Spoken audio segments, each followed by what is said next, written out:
السلام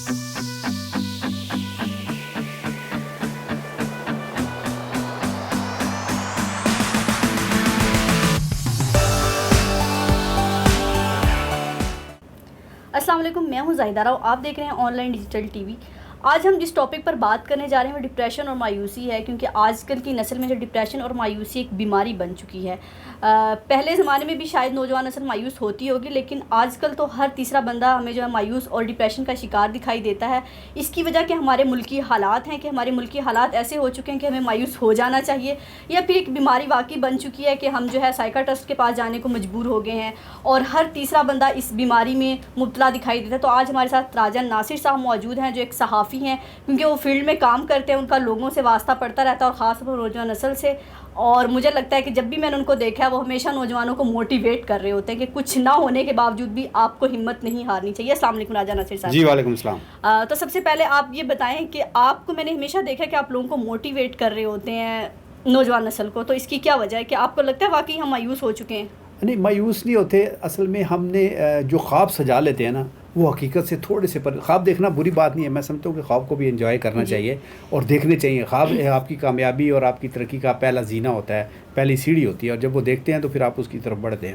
خواب دیکھنا چاہیے، لیکن حقیقت سے بڑھ کے خواب نہیں دیکھنے چاہتے۔ جیسے ایک بندہ 60 سال کی عمر میں اگر وہ گنجا ہو گیا تو وہ یہ خواب نہ دیکھے کہ یار دوبارہ میرے بال ہو گئے۔ ہاں، وہ اگر اس کے پاس بجٹ ہے، وہ پیسے لگائے، اپنے بال لگوائے، ضرور لگوائے، یا وہ، اور پیسے سے تو سب کچھ ہو سکتا ہے، لیکن خالی خواب نہ دیکھے کہ اب میں پھر 16 سال کی عمر میں ہو جاؤں۔ تو جب بندہ غیر حقیقی خواب دیکھتا ہے، نہیں، یہ تو ہم نوجوان نسل کی بات کریں، نوجوان میں تو ہمارے بال نہیں جاتے نا۔ صحیح ہے۔ نہیں، میں نے ویسے مثال دینے کی کوشش کی ہے کہ نوجوانوں کے بال نہیں جاتے۔ جاب کے بارے میں نوجوان نسل میں میں کہہ رہا ہوں کہ خواب جب آپ غیر حقیقی دیکھیں ہوں گے، چاہے نوجوان نسل ہو چاہے کوئی بھی ہو، تو وہ اس کے لیے ڈپریشن کا باعث بنتی ہے۔ ایک تو ہم جو نوجوان نسل ہے نا، وہ بیک وقت 3 کام کر رہی ہوتی ہے۔ ایک وہ پڑھائی بھی کر رہی ہوتی ہے، یعنی اس نے پڑھنا بھی ہے۔ دوسرا وہ اس کو فل انجوائے بھی کرنا چاہ رہی ہوتی ہے کہ یہ لائف جو ہے، یہ جو ایک سپین ہے، یہ میرا آیا، یہ بعد میں نہیں آنا ہے، اس کو میں نے انجوائے بھی کرنا ہے۔ اور تیسرا وہ ایسے خواب دیکھ رہا ہوتا ہے ساتھ ساتھ کہ جیسے ہی اس نے تعلیم مکمل کرنی ہے تو اس کے لیے سارے دروازے کھل جانے ہیں، اس کے لیے نوکریاں پڑی ہوئی ہونی ہیں، اور نوکری بھی ایسی کہ گاڑی بھی ہوگی، ملازم بھی ہوگا، مطلب ہر قسم کی وہ چیزیں۔ تو ایسا حقیقت میں ہوتا نہیں، کیونکہ دنیا میں اس وقت بہت سارے مسائل ہیں۔ آپ کو پتہ ہے کرونا نے اس مسائل کو اور زیادہ گمبھیر کر دیا ہے۔ تو وہ اس کو جو اس نے سوچا ہوتا ہے، تو اس سے جب وہ چیز نہیں ملتی، وہ کسی ایسی خوبصورت، اچھا، ایک مایوسی کی وجہ یہ تو نہیں ہم شارٹ کٹس ڈھونڈتے ہیں؟ نہیں، میں وہ یہ کہہ رہا ہوں نا کہ اس میں وہ، مطلب اس نے ہوتا ہے کہ جیسے ہی وہ فارغ ہوگا یا جیسے ہی وہ گھر سے نکلے گا، وہ جیسے ہی کسی آفس میں آئے گا تو اس کے لیے سب چیزیں بالکل تیار ہوں گی، اور اس کے لیے چاہے لڑکی ہے تو اس کے خوابوں کا ایک شہزادہ ہوتا ہے، اور اگر شہزادہ ہے تو اس کی خوابوں کی شہزادی ہوتی ہے، جس کو پانے کے لیے وہ ہر لڑکی کو کوشش کرتا ہے اس کو دروازہ کھٹکھٹانے کی، اور لڑکے تو جس کی وجہ سے غلط فیصلے بھی ہو جاتے ہیں۔ پھر سب سے جو بڑی بات ہے، میں سمجھتا ہوں کہ ہم چونکہ اپنے دین کی جو تعلیمات ہیں ان سے دور ہیں، وہ ہمیں پتہ نہیں ہوتی، تو اس لیے بھی ہم بھٹک جاتے ہیں۔ تو میرا خیال ہے یہ۔ اچھا، خیر، اب آپ جوان ہی رہے، اپنی جوانی کے بارے میں بتائیں کہ جب آپ جوان تھے تو تب آپ بھی کبھی ایسے مایوس ہوئے، یا آپ کے جو دوست احباب تھے ان میں سے کوئی ایسے ڈپریشن کا شکار ہوتا تھا، یا اب بھی زیادہ ہوتے ہیں لوگ؟ اب میرا خیال ہے زیادہ ہوتے ہیں۔ اب اسے کیونکہ ایک موبائل فون بھی چاہیے، اس کو گاڑی بھی چاہیے، اس کو ایک اچھی جاب بھی چاہیے، اس کو ایک عشق محبت کے لیے ایک بہت اچھا ساتھی بھی چاہیے۔ ہمارے یہ مسائل نہیں تھے، ہمارا مسئلہ تھا کہ کھیلنا ہے، گراؤنڈ میں جانا ہے، وہاں پہ کھیلنا ہے، پڑھنا ہے، اپنے والدین کی عزت کرنی ہے، اور ہمیں یہ بھی نہیں ہوتا تھا کہ پتہ نہیں یار جاب ملے گی کہ نہیں ملے گی، کیسے ملے گی، مطلب کریئر کانشیس نہیں تھے پہلے لوگ؟ ہاں، نہیں اتنے نہیں تھے۔ اب چونکہ مقابلے کی فضا زیادہ ہو گئی ہے، ماں جو ہے وہ شروع سے اپنے بچے کو کہنا شروع ہو جاتی ہے کہ تم نے اتنے گریڈ لینے ہیں، تم نے یہ پوزیشن لینی ہے، تم نے فلاں ڈاکٹر بننا ہے، تم نے انجینئر بننا ہے، تم نے باہر جانا ہے۔ تو وہ اس کے ذہن میں اتنی چیزیں پختہ ہو جاتی ہیں جس کی وجہ سے وہ شارٹ کٹ کا بھی راستہ اختیار کرتا ہے اور زگ زیگ کا بھی راستہ اختیار کرتا ہے، اور دوسروں کو دھکا، دھنگا مشتی، کونیاں مارنا، اڑنگیاں دینا، یہ بھی ساری چیزیں کرتا ہے کہ وہ اپنی ماں کی جو بات اس کے ذہن میں بس چکی ہوتی ہے، باپ کی اپنی بس چکی ہوتی ہے، کزنز کی، بھائیوں کی، بہنوں کی بات اپنے ذہن میں بس چکی ہوتی ہے، وہ اس کو ہر صورت میں حاصل کرنا جب پھر وہ باہر جاتا ہے اور یہ سب کچھ نہیں ملتا، پھر وہ مایوس ہو جاتا ہے۔ تو اس صورتحال میں ماں باپ کو کیا کرنا چاہیے؟ پہلی بات تو یہ کہ ماں باپ کو اس کو یہ بتانا چاہیے کہ بیٹا زندگی کی حقیقتیں کیا ہیں، زندگی کے حقائق کیا ہیں، زندگی ہے کیا، ایک دوسرے کا احترام کیا ہے، اخلاقیات کیا ہیں، ایک دوسرے کی مدد کرنا کیا ہے۔ اللہ تعالیٰ نے ہمیں پیدا کیا ہے تو اسی نے ایک دن ہمیں اس دنیا سے اٹھانا بھی ہے، اور وہ طے شدہ ہے، نہ 1 منٹ آگے ہوگا نہ 1 منٹ پیچھے ہوگا۔ رزق ہمارے لیے لکھا گیا, ہم نے صرف محنت کرنی ہے. اچھا, ہمارے نوجوان نسل کا ایک مسئلہ یہ بھی ہے کہ اگر کسی کی جاب اچھی ہوگی ہے یا کوئی اچھے گریڈز لے لیے تو ہم اپنا مقابلہ بڑی جلدی کرنے لگتے کہ اس نے تو اتنی عمر میں اتنا کچھ اچیو کر لیا, میں نے ابھی تک کیوں نہیں کیا. میں یہی کہہ رہا ہوں نا کہ ہم ایک خواہ مخواہ کے مقابلے میں شامل ہو گئے نا, خواہ مخواہ کے. یعنی آپ کو آج اگر سرخ کلر اچھا لگ رہا ہے نا, تو میں کوشش کروں گا یا کروں گی کہ میں بھی آج سرخ کلر ہی پہنوں. ہو سکتا ہے سرخ کلر میرے پہ وہ سوٹ نہ کر رہا ہو, تو میں نے یہ تھوڑی سی تعلیم بڑوں کو, جو ایک لوگ ہوتے ہیں جو مینٹور ہوتے ہیں, جو آپ کے ٹیچر ہوتے ہیں, جو آپ کی بہنیں ہوتی ہیں بڑی, جو آپ کے بڑے بھائی ہوتے ہیں, ان کو چاہیے کہ آہستہ آہستہ آپ کو گائیڈ کریں, آپ کی تعریف بھی کریں اور اچھے انداز میں آپ کو بتائیں کہ یہ چیز آپ کے لیے نہیں ہے. ضروری نہیں کہ یہ جمیل کو اچھی لگ رہی ہے تو شکیل بھی یہی کام کرے. یہ تھوڑا سا فرق ہے. اچھا, آپ کا میڈیا سے تعلق ہے, تو جب نوجوان نسل میڈیا کی ڈگری لے کے نکلتی ہے, تو وہ جب میں یونیورسٹی سے ڈگری لے کے نکلی تو میرے ساتھ بہت ساری سہیلیاں, ان سب کا یہ خواب تھا کہ ہم نکلیں گے اور جائیں گے ٹی وی اسکرین پہ چھا جائیں گے جیسے بڑے بڑے اینکرز بیٹھیں. تو ہم نے وہ پیچھے بلیک اینڈ وائٹ حقائق سے ہم واقف نہیں ہوتے, ہم کہتے ہیں کہ ہم تو جائیں, ایسا ہوتا نہیں ہے, لیکن جب وہ باہر آتے تو کچھ ملتا نہیں ہے. تو اس کی کیا وجہ ہے؟ پہلی بات تو یہ جو ڈگری ہوتی ہے نا, یہ آپ کو پڑھا لکھا تو دیتی ہے لیکن آپ کے اندر سکل پیدا نہیں کرتی.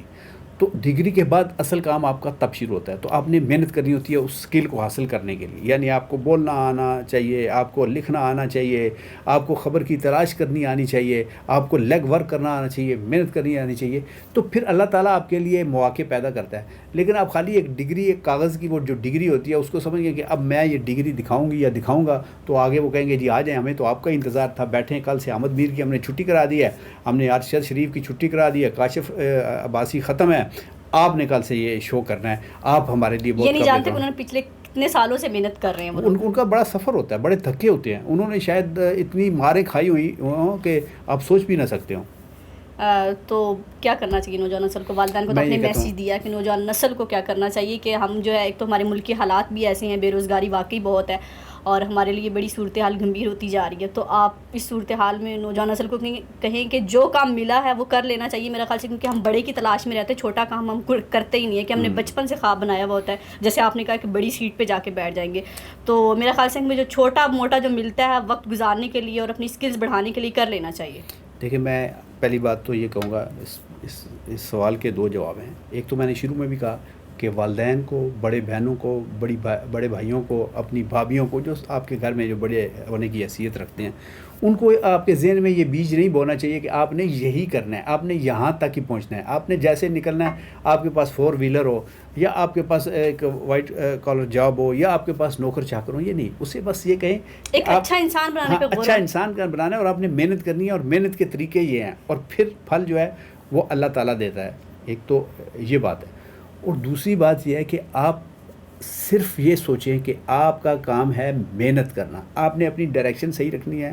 آپ نے اگر لاہور جانا ہے, آپ نے منزل رکھی ہے کہ میں نے لاہور پہنچنا ہے, تو لاہور کی طرف آپ کا منہ ہونا چاہیے, اور پھر آپ اس کی طرف چل پڑیں, تو انشاءاللہ تعالیٰ آپ لاہور ضرور پہنچیں گے.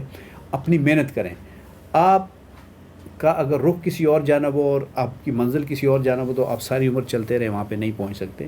تو آپ محنت کریں اور اللہ کی ذات پہ یقین رکھیں. آپ یقین کریں کہ جب اللہ کی ذات پہ آپ یقین رکھتے ہیں, اللہ کو پکارتے ہیں. اگر میں آپ کو ایک چھوٹی سی ایک واقعہ میرے ذہن میں ہے جو سارے نوجوانوں کے لیے بڑا مشعل رہا ہوگا, بات تھوڑی سی لمبی ہو جائے گی, لیکن کہتے ہیں کہ ایک کو پیما تھا جو اللہ کو نہیں مانتا تھا. وہ ایک دفعہ کو پیمائی کے لیے گیا, جب واپسی پہ تھا تو اس کا وہ اوپر سے گرا اور آ کے کسی ایسی جگہ لٹک گیا کہ وہ نیچے دیکھ نہیں سکتا تھا, اور برف تھی اور طوفان تھا. تو اس کو پھر اس وقت اللہ یاد آیا, اور اس کو یہ یقین تھا کہ نیچے ایک کھائی ہے. اب وہ لٹک گیا, رسی سے لٹکا ہوا ہے. اس نے اللہ کو پکارا, اس نے کہا کہ اے اللہ, ہم نے بڑا سنا تھا کہ آپ کو جب بھی پکاریں تو آپ اس کا جواب دیتے ہیں, تو آج میرا جواب دیں. تو اللہ تعالیٰ نے اس کا جواب دیا, ہاں پکارو, کیا تمہارا مسئلہ ہے؟ انہوں نے کہا اللہ جی میں یہاں پہ لٹکا ہوں, میں یہاں سے بچنا چاہتا ہوں. تو اللہ تعالیٰ کی طرف سے یہ آواز آئی کہ اپنی یہ رسی کاٹ دو. وہ کہا جی ایک رسی تو اس وقت میرا پل سہارا بنی ہوئی ہے, اور اگر یہ بھی میں کاٹ دوں تو نیچے تو کھائی ہے, تو میں تو نیچے کھائی میں گر جاؤں گا. اللہ نے کہا کہ اگر تم میرے پہ یقین رکھتے ہو, اگر مجھے پکارا ہے اور میں نے جواب دیا, تو رسی کاٹ دو. تو کہتے ہیں اس نے رسی نہیں کاٹی, اسی طرح لٹکا رہا, اور وہاں پہ ساری رات لٹکا رہا تو مر گیا. تو جب آ کے ان لوگوں نے ریسکیو کیا تو پتہ چلا کہ اگر وہ 2 فٹ اور نیچے آ جاتا نا, تو نیچے منزل تھی اس کی، کھائی نہیں تھی بلکہ برف تھی، ایک ایسی چٹان تھی جس پہ آ کے اس کی زندگی بچ سکتی تھی. تو ہم سارے 2-2 فٹ اوپر رہ کے ہم نے ایک اپنی رسیاں باندھی ہوئی ہیں، انہیں کو سمجھا ہوا ہے کہ یہی رسی اگر ٹوٹ گئی ہماری تو شاید ہم مر جائیں گے، شاید ہم ناکام ہو جائیں گے، شاید یہی ہمارا پیار ہے، اگر یہ ہمیں نہ ملا تو ہماری شادی نہیں ہو سکے گی، اگر یہ نہ میں ملا. آپ کی بات کاٹ رہی ہوں کہ ہمیں ملکی سطح پر تعلیم سے زیادہ موٹیویٹ کرنے کی ضرورت نہیں، لوگوں کو کہ سیمینار ہونے چاہیے کہ ہمیں تعلیم سے زیادہ ایسے وہ اس کی ضرورت ہے، لیکن اس سے پہلے گھر سے نکلنے سے پہلے، پریکٹیکل لائف میں آنے سے پہلے، دفاتر میں جانے سے پہلے، یونیورسٹیوں میں جانے سے پہلے آپ کے والدین کا، آپ کے بڑے بھائیوں کا، آپ کے بڑے کزنز کا یہ فرض بنتا ہے کہ وہ آپ کے ذہن میں ایسے بیج بوئیں جس سے ایسے تناور درخت نکلیں جو آپ کو مضبوطی اور آپ کو گھنی چھاؤں والا بنائیں، نہ کہ ایسے تناور درخت نکلیں یا ایسی جھاڑیاں نکلیں جس میں سوائے خار کے، سوائے کانٹوں کے. زندگی حقیقت پتہ چل جائے پہلے ہی تو وہ ٹھیک رہتی ہے. اور زیادہ خواب نہ دیکھیں، اچھے خواب دیکھیں. تھینک یو سو مچ، آپ نے اپنا ٹائم دیا. تو ناظرین، آج راجہ ناصر صاحب نے بتایا کہ مایوسی اور ڈپریشن سے نکلنے کے کیا طریقے ہیں اور ہمیں نوجوان نسل کو کیوں مایوس نہیں ہونا چاہیے. تو سب سے پہلے گھر والوں کا فرض بنتا ہے کہ تربیت میں یہ بات شامل کی جائے کہ اچھا انسان بننا زیادہ ضروری ہے، نہ کہ ڈاکٹر انجینئر. اگر وہ قسمت میں ہوا تو وہ بھی آپ بن جائیں گے. کریئر کے لیے محنت کرنی چاہیے، لیکن مقابلے کی فضا میں جیلسی نہیں آنی چاہیے اور اپنے آپ کو ختم نہیں کرنا چاہیے. بعض اوقات آپ کسی سے جیلس ہو رہے ہوتے ہیں، وہ تو شاید آگے کہیں چلا جاتا ہے لیکن آپ وہیں پہ رہ جاتے ہیں.